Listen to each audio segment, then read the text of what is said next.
Uso.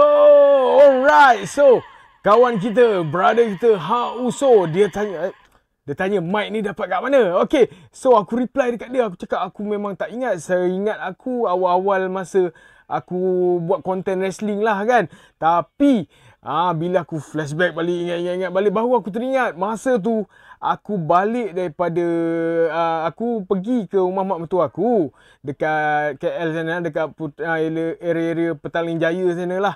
So jadinya aku beli ni masa nak balik tu. Nak balik aku singgah, aku jumpa ada budak kecil babe. Dia setahu aku lah, seingat-ingat aku lah, dia ni dengan bapak dia ni meniaga bandel macam tu lah lebih kurang. So dia jual ni dengan harga yang pada aku murah sangat lah. So aku apa lagi, aku ambil.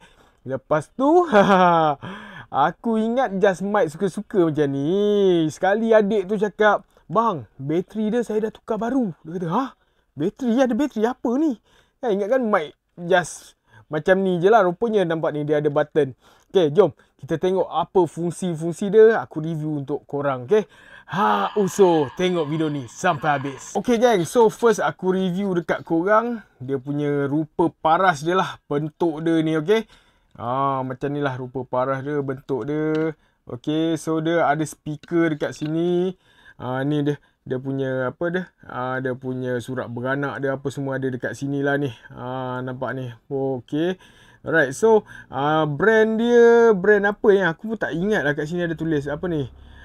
With Cool Toys. Macam tu lah bunyi dia Wicked.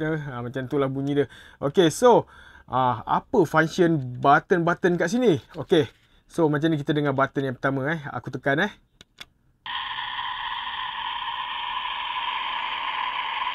Okay. Ni macam bunyi orang bersorak macam tu lah. Macam tu. Kan? Okay, ni lama sikit. Ni bunyi orang bersorak lah, senang kata.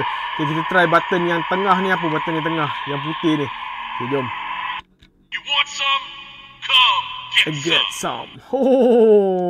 You can't see me. You can't see me. Somebody call my mama. Somebody call my mama. The Mastodon of Mayhem. Okay. I will squash you. I'll never back down from a fight.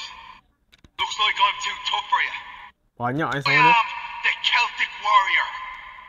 The champ is here. The champ is here. Okay, button yang bawah ni untuk apa? Okay, yang bawah ni, kalau korang hold, tekan dan hold, korang dengar ni.